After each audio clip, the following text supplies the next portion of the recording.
Јас бев угостителски работник во Велес и во тие 68 година испадна како некоја вишак на работна снага, на работна сила, вишок многу на работници и така испадна некој закон што секој оној што не бил во член на комунистичката партија беше прв на список кладен да мора да ја напушти работата.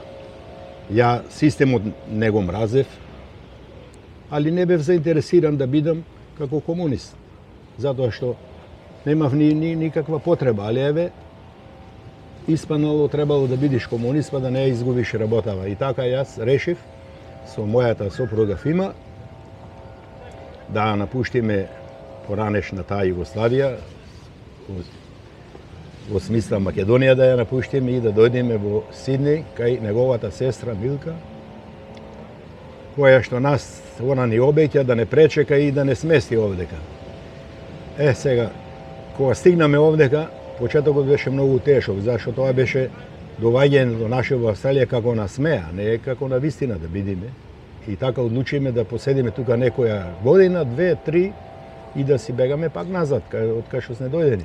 Чичко Перо, дали имаше некоја заштеда во џепот ко дојде овде во Австралија? Па да ти кажам право, бев заборчен со 1250 американски долари да си ги платам картите од Белград до Сиднеј.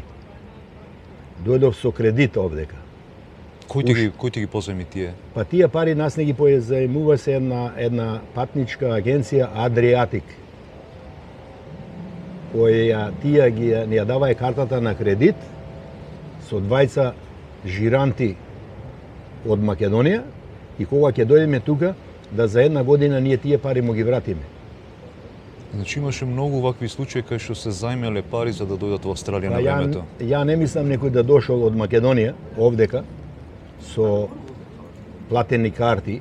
Картите беа платени или од нивните роднини што живееле овдека, му платиле, или зеле кредит како ја што сум зел кредит. А после некој закон испаднал, таму доваѓале некој преку некои цркви австралски тука, па плаќале, не знам, по 20 долари, така, али ја тоа не го затеков и не ни знаев за таа работа. Ние си зедовме кредит, кога дојдеме овдека, се запосливме и почнеме да си ги плаќаме картите. За една година, уствари, ние картите си ги сплативме. Кај дојдовте, кај се сместивте на почетокот? Во почетокот ние се сместивме кај мојата свеска Милка. Она живееше исто под Кирија, кај неговата пријателка. Неговата пријателка стана жена на неговиот брат и така сите во една куќа живееме скоро 12 души. На кое место тоа во Сиднеј? Во Кемпердеон, во близината на Нјутеон. Познато е Нјутеон. Кемпердеон многу малце луѓе го знаа, али во близината на Нјутеон. И првата работа моја беше, да ти кажам право, на фабрика за чевли. И ја кога почнав да работам, реков, вака ако е секој ден, не знам како ние ќе спечалиме пари и како ќе се вратиме назад. И дали ќе можеме да се вратиме назад. Али еве таа некоја судбина ние сме имале, од работа, од чевлара, отидов да работам на ендеци копање, на канализација да работам, па после бев како асистент, како помошник електричар. Не знаев како се викат алатите, а работев со италијанци и французи, а тие зборува енглески, мене енглескиот не беше познат, значи беше почетокот тежок. Онај што не каснал туѓен леп, не знае каква е туѓината. Година за година Господ ни даде и дечиња, да не ги оставиме децата сами да одиме паназад за во Македонија, тука да завршат прво школу и така помина еве скоро 52 години. Колку беше твојата прва плата овде во Австралија? Мојата прва плата беше 17 долари. Пред да дојдам јас во Австралија, тие биле пеони ги викале. А после ги пременаа на австралски долари. Значи англиски фунти. Англиски фунти, односно австралиски фунти. Австралиски фунти, после ги пременаа на австралски долари. Првата плата беше 17 долари. Што можеше ве Чичко Перо да се купи со 17 долари во 70-та година? Па види, тогаш, кај што седев под Кирија, собата му ја плаќав 2 долари. За колку време 2 долари? За 7 дена. За 7 дена. За 7 дена 2 долари. А со, значи, 8 долари можеш двајцата добро да се прехраниш. И нешто да си купиш осрана и некои долари да останат за да си го платиме патот. Али према времето како што одеше, платите почнаа да се зголемуваат на секои 6 месеци. Али како што се зголемуваат платите, така се зголемуваше и животниот стандард.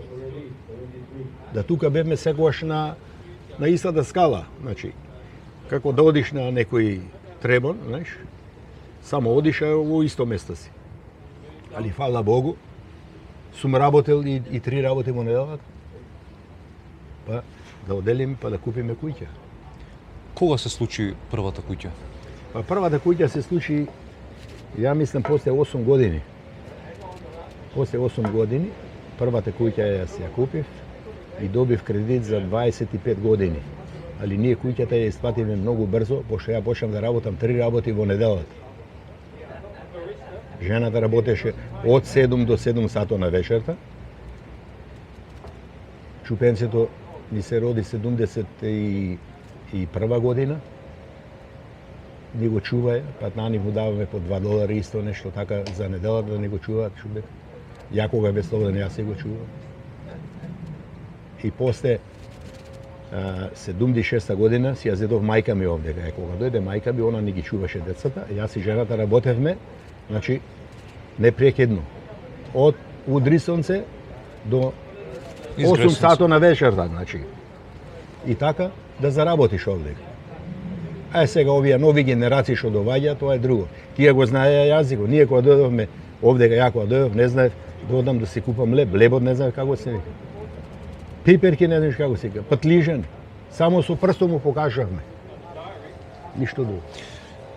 Австралија беше една нова земја, едно ново место за тебе и за сите од таа генерација која дојдовте во 60-тите и 70-тите. Што беше нештото што стварно го уживавте? Знаеме дека имавте многу тежок живот, али дали имаше нешто што стварно го уживавте во оваа земја? Дали имаше нешто толку добро?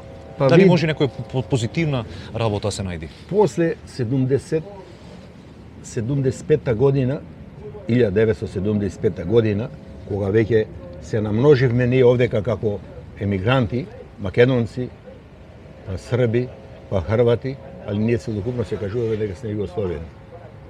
Македонците почнаа да се организираат игранки, сред село почнаа да се прават. Отидовме на излети, почнавме секоја сабота и недела да се одиме на излети, али тоа беше малце покасно, после 75-тите години.